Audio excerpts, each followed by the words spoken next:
A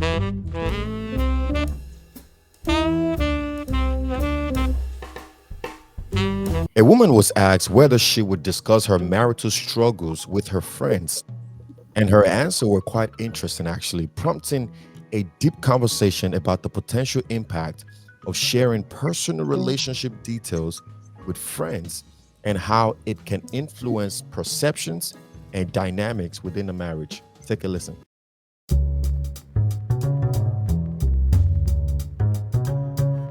Do not talk to your girlfriends about your marriage. Would a queen talk to a chambermaid about the king? How would the chambermaid understand what it is that the queen is going through or has to understand? Why am I going to go get advice from somebody who has a failed marriage, who doesn't understand what it's like to be with a man like that? Number two, if I go and tell my friend how horrible Grant was about something, which there's two sides of the story, and then I'm going to go make up with Grant. But now I've told them that Grant is domineering. Grant is controlling. He only thinks about himself. They're stuck with that. So now I've made up with my husband. I go hang out with my best friend, Susie Q. She's like, so how's Grant? Oh, is he doing the domineering thing again? Boom, I'm lit back up. Didn't even have a fight with him, but I'm lit back up. Either I'm trying to now talk to her and convince her that my husband isn't the piece of garbage that I made him out to be earlier. I'm trying to convince her of that, or I'm reignited about the upset and how he does not treat me with respect, and he does treat me like a son. And I'm always doing this for him, and he doesn't do that. And then boom, now I'm home with my husband, and guess what? He does one little thing where he's like, I'm going here to do this, da da da da. And I'm like, oh, really? Oh, so it's my job to take care of the kids? Oh, you just get to do whatever you want because you just think about only yourself. Do you understand? Yeah. I just now picked a fight that wasn't even there because I'm all re-stimulated from this conversation that I had with this girl.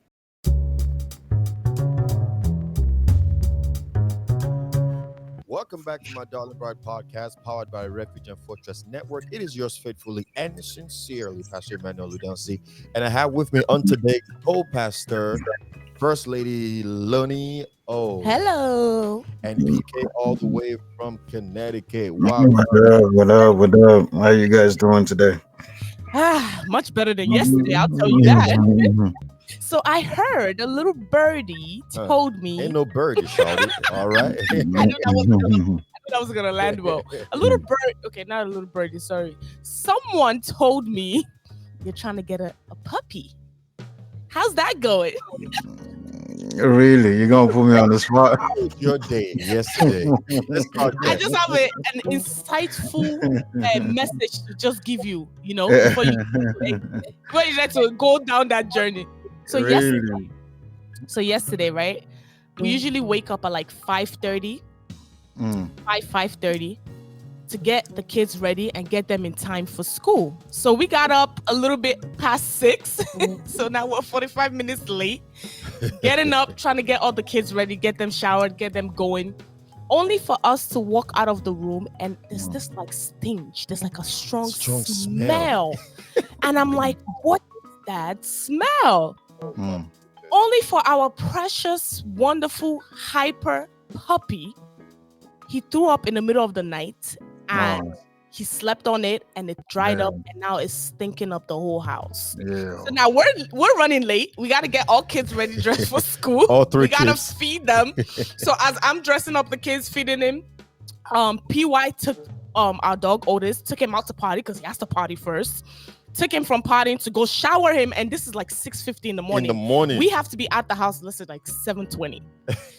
took him inside the bath, has to shower him, and he's a fur baby, so we have to like blow out his hair too. So we had to shower him while we're getting the kids ready. I mean, you should have seen us. We were like on 100 yesterday morning. To not make it even funnier, we have to drop our daughter off at a certain time. Otherwise, she's gonna be So marked as leaving late. the house at 7:20 has to happen because if we don't drop off by 7:30, she's gonna be marked late, and we don't want her to get detention. So now we get in the car, and when I say we're in full speed, oh my goodness! you know when you're passing everybody, you're just like sorry. we was like boo boo boo, sorry. Sorry. I mean, by the grace of crazy. God, we still made it on like They literally right were on closing time. the door. Yeah. And we put up right on time. We put up with 2 other cars. and we told our daughter, run. Run. I mean, I mean, yesterday was a lot. We were just like, oh my goodness. you know, I guess the combination there is don't have a pet and an And infant the newborn, right? Because we have and to- toddlers two at the same time. Oh my goodness! But hey, they're wonderful to have. No, they're definitely wonderful. Oh, they're wonderful to have. If you want to get one, please. You just you have to be ready for it. You have to be ready for the responsibilities my that come goodness. with them.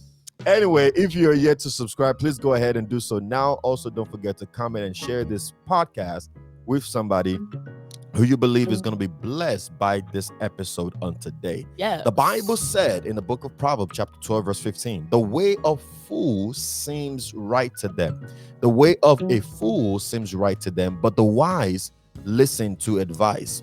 This passage of the Bible highlights for us the importance of discernment in who we share our marital struggles with and how this can impact our relationships. Sometimes, hear this, sometimes discussing marital struggles, marital issues with friends can lead them to taking sides.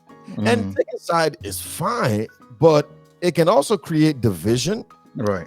And it can cause them to hold on to past grievance even Absolutely. after we have moved on. Mhm. And so on today, we want to talk about the dangers of sharing personal marital issues or marital struggles with your friends. Mhm.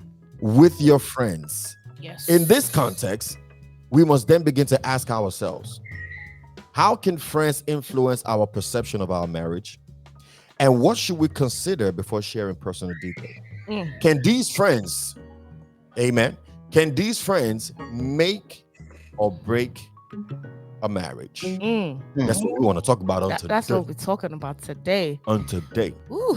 PK, I'm gonna let you go first because Yeah, this one. because I don't even want to get started on this one. Yeah. It's a 50-50 thing for me, because you have some friends that I guess it all depends on the kind of friends you have. Okay. Okay. And you can and then you also have to be able to filter what you share with your friend, with that friend, in my opinion. Any friend. Not any friend. It can't be Okay. any friend. No, it cannot be just any friend. No, I'm saying like regardless, you have to filter what Yeah. you share with. Okay. Yeah, you still have to know how to filter it, because I think the key word there is what PY said, that they tend to take sides because remember they're your friends. Yeah.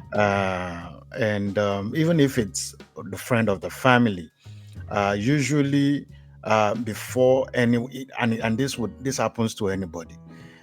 Before you hear the second side of the story, the person who gives the first side of the story, you tend to want to take side with that person because that's the only information you have.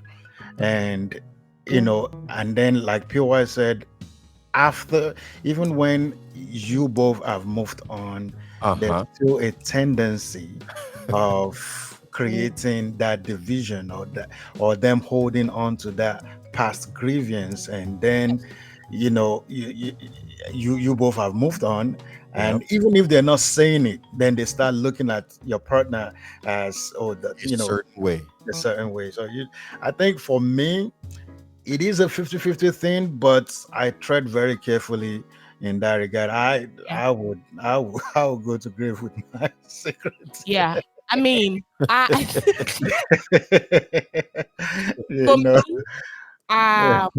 would say it's 100%. And then I'm sorry. Another thing that came to my mind is also your partner is supposed to be your best friend.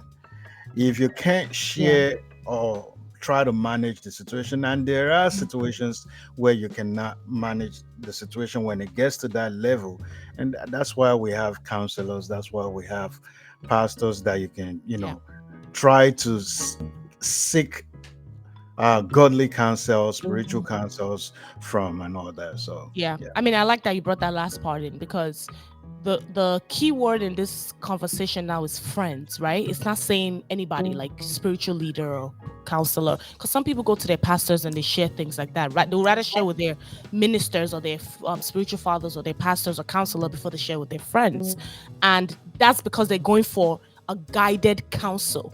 You know, that's what they're looking for. But for me, I would say like it's 100% like a no for me.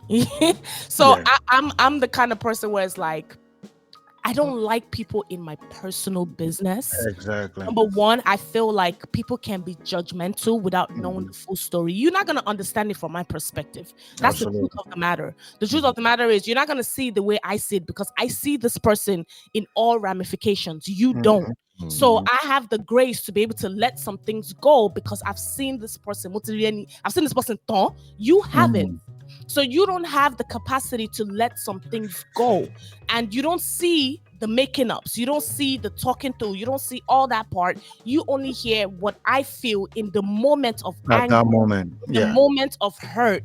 And Right. you don't know what has happened or transpired in all the time from that moment to when I come back to you. So I'm always careful with when it comes to issues like personal issues like arguments, fights, something going on. I don't even bother. I don't even bother. Like even to anybody, we even to counselors, even to it's like Exactly. we have to be throwing punches in each other inside the house. We'll do it and Right. we'll settle the matter. Right. Because I just feel like when you're dealing with human beings, it's hard for them to see, number one, their own professionals can demarcate the difference, but their own emotion, their own feeling, there's a little bit of bias that will come in regardless. So for me, when it comes to my own thing, no, I would just rather I'll carry it with my shoulder and I'll figure it out on my own than involve, because like you said, it then becomes a thing when everything, like the woman said, it becomes a thing when everybody has made up. Now I have you looking at my spouse sideways every time we're hanging out. I have you judging him every time without even knowing what has transpired. That I don't want. There's a few things we got to keep in mind here, and there's a few things we got to consider even as we're answering this question. And I love everything both of y'all have said so far. But the first thing we got to consider, one of the things we got to consider, is the fact that there is a balance. There can be a balance, I should say. There can be a balance between what you share and who you share with. And but really the balance that I'm talking about is really okay, you have the professionals, you have the counselors, you have the pastors, you have the ministers, people you can talk to, and then you also have your friends. There should be, I believe, one of the reasons why we have friends is so that we can, number one, have a venting space, someone to vent with, and things like that. But also somebody to get opinions from and say, this is what I'm going through. How would you handle this matter? But the balance here, though, is that you know who you are doing that with. It's not everybody that has that privilege. Right. That should have that privilege, I should say. Right? But there should be people outside of the two. The two of you. Outside of the two of you that you can open up to an extent with and say, look, I'm dealing with A, B, C, and D. I'm going about it this way, but it seems not to be getting through. How would you handle something like this? Even if you can't say this is you dealing with this personally, you can ask it hypothetically. Like, hypothetically speaking, if somebody said this, somebody did that, what would you say? What would you do? The reason why I'm saying that is because we have to be able to draw the balance between everything we're talking about. Because if we have a pool of friends and we're struggling or suffering underneath all of this, then we're wasting friendship.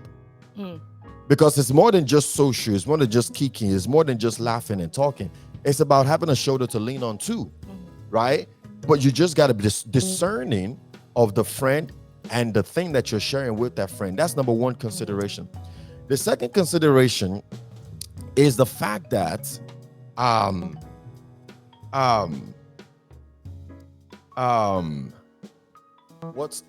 there's one more thing I wanted to say. The second consideration is the fact that I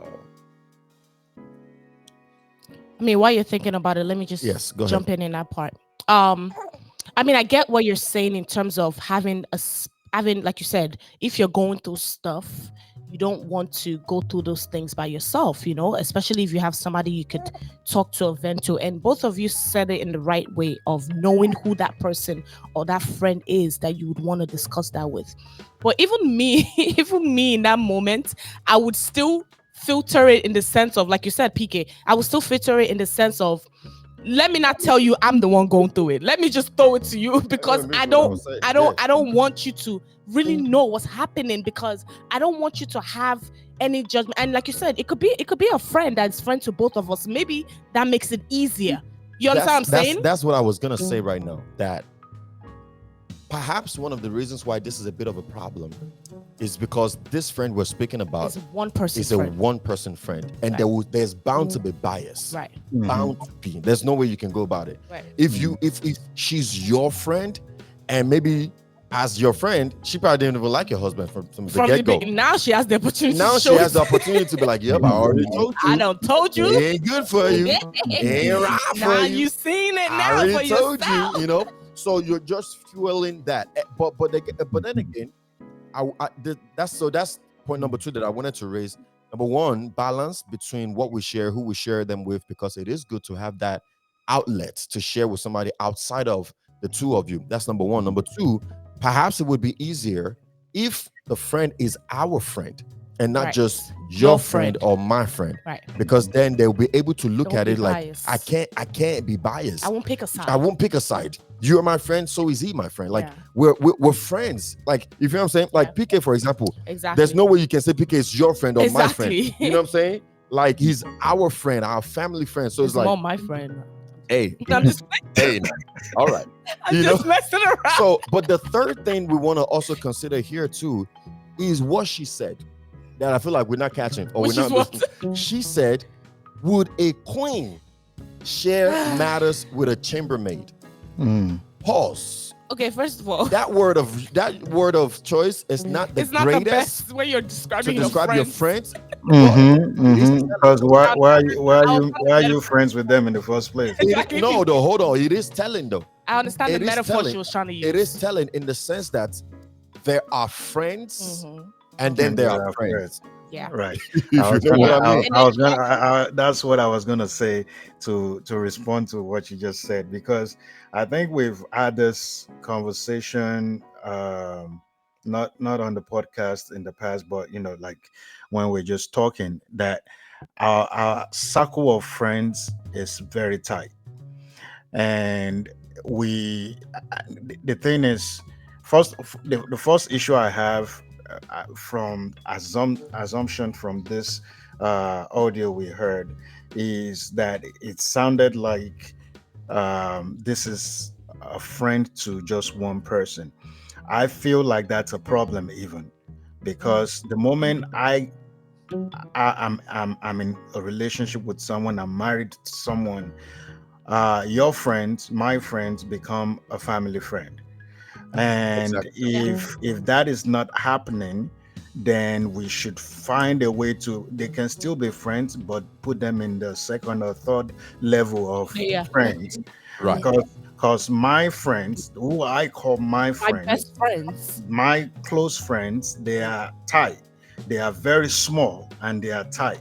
Yeah. And I can be rest assured that if I bring up a matter and I'm the one that is wrong, I expect them to tell me that I'm Correct. the one that is wrong. Exactly. You get what I'm saying? Because Yep. now they are our friends, not my friends. Yeah. So that is one of the main concern I have from what she's saying, because like we said, because it's just a one person Friendship. friendship, is just they're just bound to Yeah. have some kind of biased And I feelings. was gonna also bring up something she said. She said, why would I go to somebody that's had a failed marriage or is not married? How would they understand what I'm going through? And you got to put that in play as well, because you do have friends that are in different stages of life than you are. You might have started off in the same stage, but let's say you got married before they did. Now you're talking partnership. Now you're talking children. They're not there yet, so they might not fully understand. And this happens a lot in friendships, right? Where you have a friend, you or your friend have been single for so long, or whatever the case may be. You get a boyfriend, and things change because things come into play. But your friend doesn't understand that because she's not, or he's not in that same situation, and having the same expectation as before is still there. So now you have a clash in understanding because you're not in the same stage of life.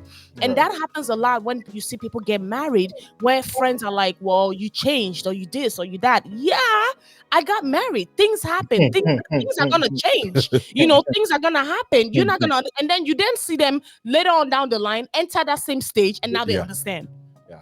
You know what I'm saying? And maybe friendship has been messed up before then, but you gotta be smart about these things, because like we're talking about making or breaking a marriage. At the end of the day, that marriage, your spouse, your partner comes first, comes before anybody else. So you have to be careful not to put something else above that. It's fine if you need a listening ear, you need somebody to vent to and talk to. But like you rightfully said, if I'm in a partnership and I have a really close friend, what's mine you should care about too. So if I have a husband, I want you to be friends with my husband. I want you to see him as a brother, just like you see me as a sister, because at the end of the day, that is mine. You should want to care about what's mine, and I will do the same for you. And if, like you said, if that doesn't happen, you will. It's not even that you have to put that friendship in a category. It will automatically happen. You understand what I'm saying? Because there will be a distance because you're not in that same stage anymore. Right. The other thing too that I wanted to bring out too was the fact that, we're pointing fingers to the friend, but also we need to point that finger back to ourselves. In other words, number one, we've talked about what you're sharing with them and things like that, but what about how you're sharing these things? Yeah. Because your friend that we're talking about right now can feed off of your energy. Correct. If you're bringing your husband down, there's an adage that says in Yoruba that says, it is how you treat something that everybody else will carry it for you, or treat it with for you, or something like that. In other words, for example, if I come to your house and your house is all littered, you got soda can on the floor, you got chips on the floor, you got things on the floor everywhere. It's a mess. I come in the house and you give me like potato chips or something like that. I finish my chips and I'm thinking, oh, let me get up and put it in the trash can. But then I'm looking at your house. I'm like, it ain't even gonna make a difference if I put this. This is the trash can. This is the trash can, right? So I dump the potato chip, the bag of chips on the floor, and it looks no different, right? So it's like you've told me without saying anything how to treat your home. In the same breath, when we talk to our spouse, our friends rather, whether close or far friend, it doesn't matter. It is how we are presenting the situation that they will carry it. Yeah. If you make your spouse, your wife or your husband out to be a bad person, a domineering, like she was saying, or a bum, or somebody who's just lazy, they're gonna, even if they try to switch their mentality about that person, they're gonna follow your lead. They're gonna say, oh, because who am I to call your husband a king when you think he's a bum? Yeah. Who am I to call your wife a queen when you think know? she's a chambermaid? What do I know? You know what I'm saying? I'm gonna just follow your lead. I'm a Yeah.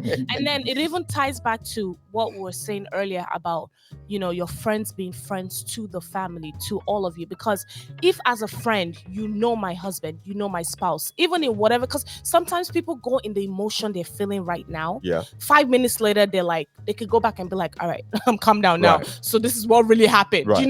You tell your side of the story because of how you're feeling without really painting the full picture. And no matter how you're feeling, that friend is able to say, yeah, he's not It's really not like that. Exactly. She's not. I can't go to PK and be like, PY is this, PY is that, and start saying things PY about slapped me. PY. First of all, you're gonna be like, that's not true.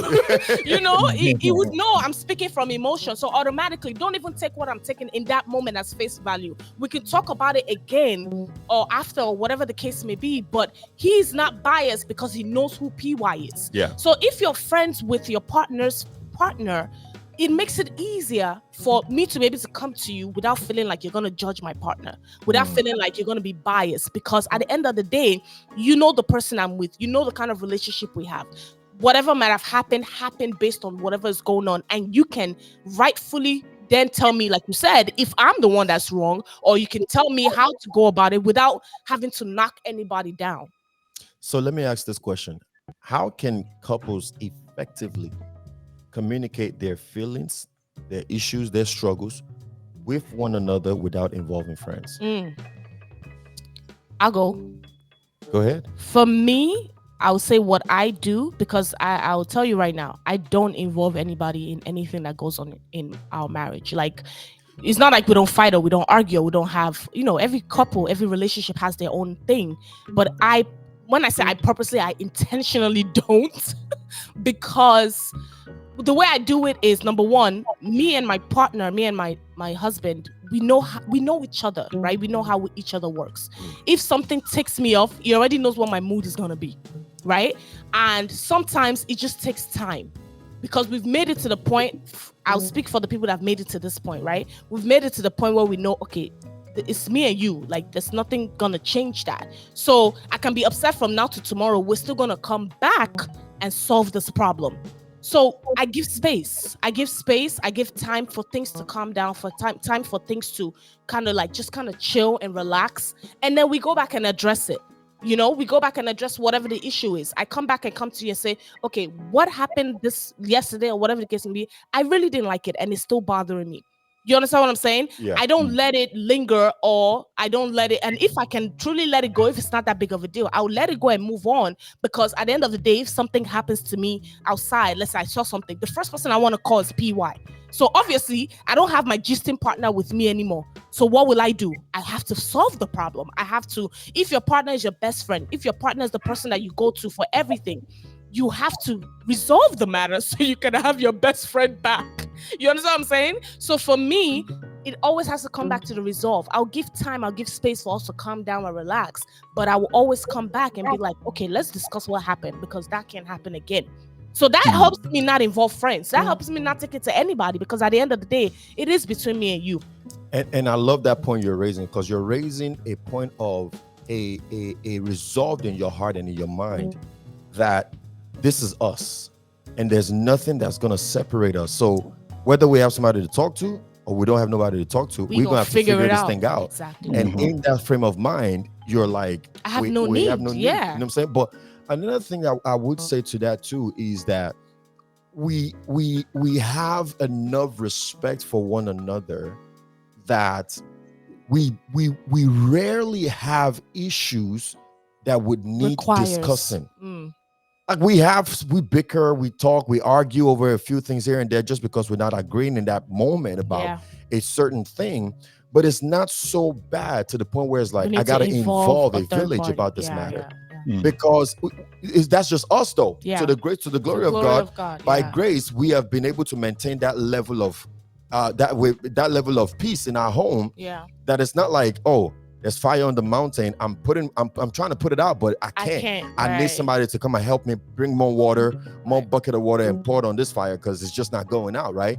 We never get to that point where we're so frustrated, we're so sad, we're so depressed that I need somebody to talk to. You know what I'm saying? I think that's, for us, that's another thing too that we do as couples in our home, is that number one, we forgive quickly. We show grace often, like I was teaching on Tuesday. We forgive quickly, we show grace often, and we never let anything linger so much that we can't reel it back in. That we can't say, all right, you know what? Enough of this argument, enough of this. What exactly is the matter? We talk about it, we communicate, and we move on from that. You follow what I'm saying? I feel like that's worked well for us in our relationship, to the glory of God. And what I mean by respect earlier is that I don't do anything, you don't do anything that disrespects me so much that I'm angry. I need somebody involved. Like, for example, if I cheated on you, for example, that's tough. It's tough for you to even bottle that in on your own without having anyone to talk to. You know what I'm saying? Yeah. So that means if you did go talk to somebody about it, it kind of makes sense. It's justified. Because I disrespected you so much that you don't know what to do with yourself anymore. Right. You follow what I'm saying? And we can't handle this the way we usually handle things. Right, because this is another level. This is another level. You know what I'm saying? This is a whole different level now. It's like, because, and again, remember, one of the reasons why we seek opinion of others, seek counsel, whether we're friends or outside people, is, yes, to vent, right?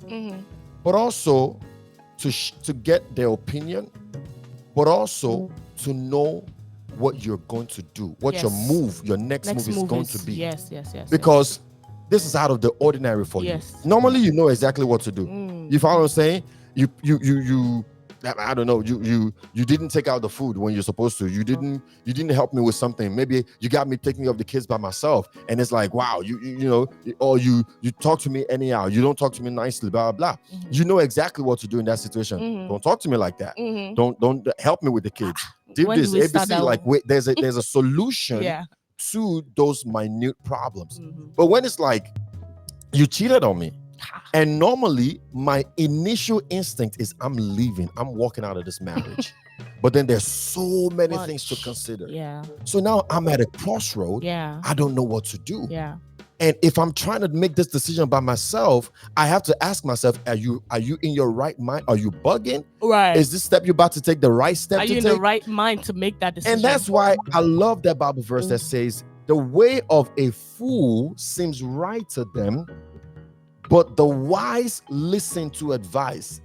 And I love another verse that says, in the multitude of counsel, there is safety. Are you following what I'm saying? And that counsel is our friends, our pastors, our ministers, our family members. In the multitude of counsel, there is safety. Right. What are we doing when we're in that council? We're trying to collect, and help me, PK. We're trying to collect wisdom. We're trying to collect understanding. We're trying to collect gems, relationship Yeah, gems. we from need multiple need people. them to lift you up at that point in time. Yeah, we're trying to collect multiple stones, multiple ideas, multiple thoughts, multiple decisions people have made in the past, so we can then decipher and say, okay, let me go with this. This is what would work for me. Yes, exactly. Yeah. Right. Solid. It makes sense. It makes Right. sense. It's to be honest, it's tough too. And there are some people that find it easy to do that too, because they've had friendships for decades where they feel like this is their sounding board and this is the people that they could confide in and all that. But I mean, like I said earlier, for me, when that mindset switches, when my partner is my sounding board, it makes it hard to want to go outside and kind of even in the moments of trying to talk to somebody about my issue. The way I would even go about it is different. Even if I want to go to a friend and say this happened, that happened, I'm not going in the way to talk my husband down. I'm going in the way Key to points. explain. Yeah. Yeah. So Happy. What you those are really key points. You know, You're giving I'm up. exactly. I'm not going to disrespect him. Yeah, go ahead. Look, going back to what PY said earlier. The first level of this is that we have a relationship that we know that it's a ride or die, a ride and die kind of thing. I don't know if I'm saying that very well. So, which means that there is no end to it. Right. We just have to find a way to make it work. So, and I'm going to come back to what the balance part that PY also mentioned. I'm going to come back to that. So, but the first part is that we have that mindset. We are intentional about our relationship, about our marriage. So, we first of all, if we have that at the back of our mind, we would naturally not go to Extreme length. the extreme length of devaluing your partner Yeah. in front of your friends, because you know that yes, even if I'm upset, even Right if, now. if I'm upset right now, I'm still not getting out of this relationship. Boom. I'm still not going to leave this person. Boom. So going to destroy this person's image is just a Smart. act of foolishness. Yes. There you go. So if I so that's the first thing we need to both all understand. So you raised a very good point in that area. Now going back to what PY said also about balancing, I love how we talked about having this person, that this person is your backbone, is your gist partner. Any small thing, you guys know how to figure things out and all that. But then what happens when something, God forbid, happens and it's completely out of The character, norm. Yep. out of what you can think it would ever happen in the world? Yeah. At that point in time, this is not your gist partner anymore. Yeah. At that point in time, this is not the person you run to anymore. So, but even with that, are you even with that, when we are saying our vows, I think we mentioned this in a few episodes back, when we say till death do us part. Yep. Many people don't understand some of the vows we raise Erase. on Yeah. the altar. They just say it because everybody's saying it, It's the norm. Yeah. and anything happens in the marriage, I'm out. You get what I'm saying? So, but that's not what that vow is telling us.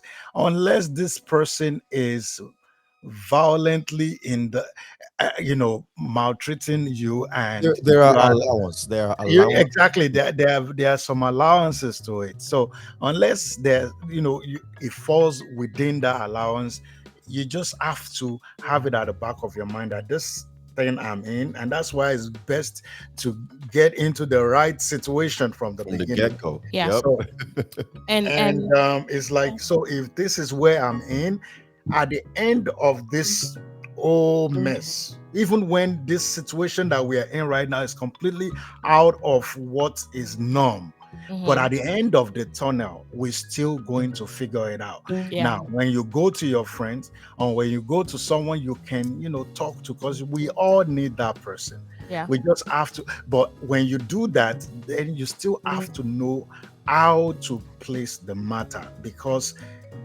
everybody at some point is still going to end up sitting on that table to eat. So Yeah. you don't want Exactly. Exactly. And I wanted to also say, we've talked about from the angle of both the angles of the spouses and the friends. But I want to also say from the angle of the friends, and this is even speaking to us as friends to other people. Be the friend that makes the relationship. Not the one that Be breaks. the friend that helps to build the relationship. Don't be the friend that breaks relationship. Don't be the friend that destroys relationship. And like we said, it's if those allowances are in there. Obviously, if you have a friend that is in one of those situations where those allowances are there, we understand how you step in and look out for your friend and make sure that your friend is good. We get that. But not everybody's situation is like that. Just because you feel a certain way about this person doesn't mean you then make that a situation where you want to end the relationship. You don't know how happy your friend is, so Right. be the friend that makes the relation. I'm never gonna be a friend where it's like, oh, nah, end it now, unless End it I now, see right. that it's hurting you, unless I see that it's detriment to you. I won't be that friend. You come to me and you Not tell only that, me, sorry, but not only that it's hurting or detrimental to you, unless I see that it's a continuous occurrence. exactly, That this thing keeps happening It's over a and over. pattern. It's a pattern. Yeah. And before you lose your life over the matter, this is when my Exactly. wise counsel would be Exactly. separate. Like my first reaction wouldn't be separate, Never. even in a situation like that. Never. Like we would want to understand what's really going Yeah. on. So Try to be that good friend. I'm sorry. Go no, ahead. you could, yeah. Try to be the friend that makes the relationship. Where it's like, if I come to you, your first response should not be, "Oh yeah, he's this, he's that." No, try to understand what I'm even talking to you about, and find out if your friend is bugging or not Right. before you pick a side. You Right. know, so Right. Because that's a Try- possibility that's too. that's a huge. Oh possibility. yeah, no, People absolutely, be exaggerating. absolutely. Because at that point in time, you're only hearing from one She's side the of one the that punched her story. husband. Yeah, she'll be the one crying. I'll come and tell Exactly. you. Come and tell a friend. You're hearing from one side of the story. So, Yeah. but I think as good friends, we must try to first know how to support by listening without judging and Yes. encouraging. We must try to encourage reconciliation rather than division. We must try to learn how to aim to uplift a marriage first, not create further conflict. So I think when especially when we know that there's always two sides to a story, Try to wait till you hear the other side first before you say, "Oh, this is what it should be," or "This is what you should do." So, and if you're the kind of person, by the special grace of God, that's what we're all trying to thrive to be, right? Where you're leading with love, regardless of who's standing in front of you, strive to, sorry, what, what you strive to be. If you're the kind of person that leads with love, we're talking about, this is a kingdom podcast. We're talking about being like Jesus. We're talking about leading with love, regardless of who's standing in front of you. Even when a situation is brought to you where there's somebody where it's like everybody has said, oh nah, this person is the worst. Even then, you would still try to get to know this person, try to understand what it is they see, rather than jumping on the bandwagon and hating the person too. Do you understand what I'm saying? Absolutely. And I think another point that we need to also emphasize that we've raised in multiple different ways and fashion is, before you approach your friend or even anyone for that matter, try as much as possible first to handle it in-house. Oh yeah. It is until that's not working that we then seek outside counsel. Yeah. I remember when I was in corporate, and I was working in a supervisory position or capacity, I should say. Whenever we have an intern or a junior or an analyst come up to me and say, "Oh, I tried to do this, I couldn't do that, blah, blah, blah," and they're asking me this question, the first thing I ask them is, have you tried figuring out on your own first? If you say, no, I just thought I should ask you so I can save time. No, go back and do it. No, don't get out of my face. I'm not going to say like that. I'm just going to say, go back, spend 5 to 10 minutes to figure it out yourself. If after that you still can't, then come to me. Right. I'll show you how to do it. The reason is, I'm here today. I may not be here tomorrow. I may get another offer, get another job. You know what I'm saying? Like, but what are you going to do then? You know what I mean? So don't make your friends your crutches where you're using them as a walking stick. Small thing happens. Any little issue, let me call up my friend. Right. It can become a habit. Yes. And that's where we talk about making or breaking, to the point that the day you don't come to your friend about a problem, now she has a problem, because she has put herself in the position of that person, a savior or a whisperer in your ears. And so it's like, oh, that happened. How come you didn't tell me? And now she has a problem now because you don't share everything with her. And now it's the spouse's fault. It's your spouse that says you should not come to me.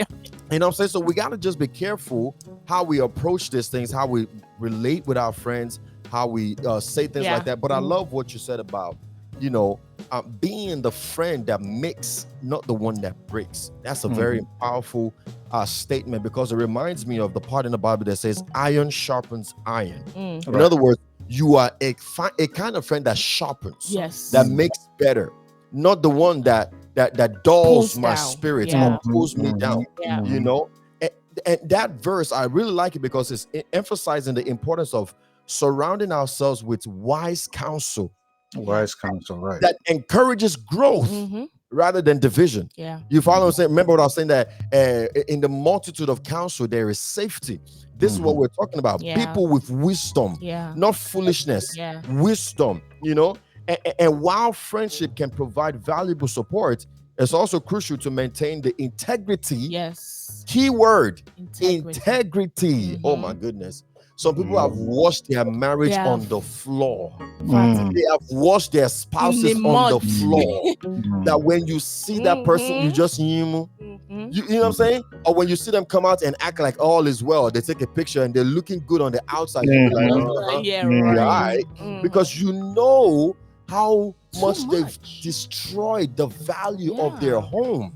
You know what I'm saying? So whenever we're sharing anything with our friends or anybody, family or whatsoever, not just friends, make sure that you are maintaining the integrity of your marriage by being selective about what it is that you're sharing with others. Moreover, Ecclesiastes chapter 4 verse 9 says, 2 are better than 1 because they have a good return for their labor. If either of them falls down, the other person can help them up. There is strength found in partnership. Marital bonds should be prioritized over external opinion. That's what I said. Marital bonds should be prioritized first and First and foremost foremost. over external opinion.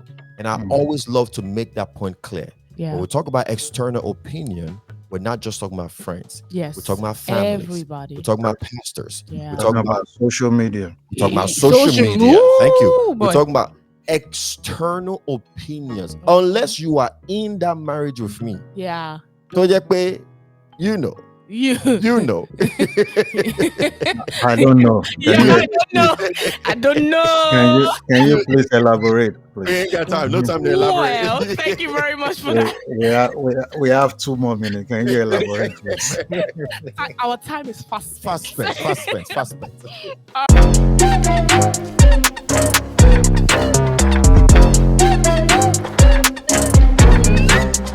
All right, thank you. I mean, that was a really good conversation. Very insightful conversation. All right, so here is our news coverage of the week.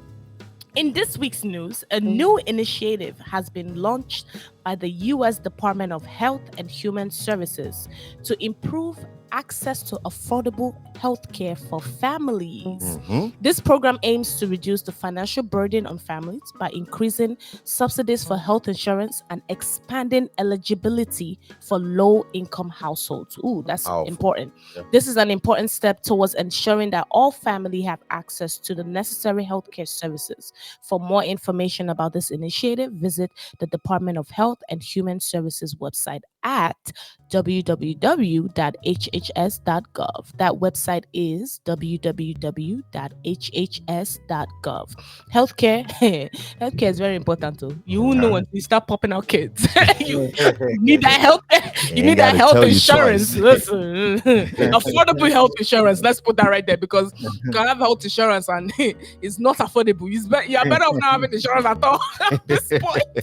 Yeah, but my own thing is they keep talking about low-income household. Any big income households, what are you looking for? What are you looking for? If you have high income, Now they need to increase. What they need to do is increase their definition of low income. Wowzer. PK is speaking for the whole of Connecticut. For everybody, including you can sorrow. So I think that's what they need to do, because this one that they say low income, you get to somewhere. Out of the whole news coverage, they'll tell you your income, income. low income pass that They tell you your income is too much, even though you are barely. Imagine, that reminds me of a news coverage that just came out. Actually, maybe we should share that on a different one, but it came out. It said that in Texas, at least, right? Texas decided that they're gonna be giving free tuition to people. Yes, I saw whose family that. makes $100,000 or less. Imagine. So even if you're making $100,000 plus $1, you don't qualify. Exactly. You know, shout people. Yeah, so I saw that and I was excited, but then I'm like, 100K. Why can't you? If you want to do good, do good. Abi? Say 300K, and everybody will fall into it. 500. You might as well just say 1 million. This is well. That's what I meant by saying they need to include the whole of the United States. That's why I said they need to increase the level of their low income, because you're right. Their low income could be 50K. You know what? Who is making 50K now? You know what? Just type up a letter and send it to hhs.com. Let them know how you feel. Oh God. Anyways, good conversation this morning, fellas. Thank you, PL, for that information. Here's the quote for the week. As we get ready to enjoy our weekend, here's our quote for the week. Surround yourself with only people who are going to lift you higher. Yes. Surround yourself with only people who are going to lift you higher, and that's by Oprah Winfield. Oh, that's my girl. That's my girl. That's by your girl, Oprah Winfrey. All right. I hope we have shared a tip or two to help solidify your kingdom union on today, not only with yourself, but also with others, and most importantly, with God Almighty on today. Yes. Don't forget to like, to share, to subscribe, and to comment down below. And until next time, be the light. The salt. And remember, all things are possible if you believe.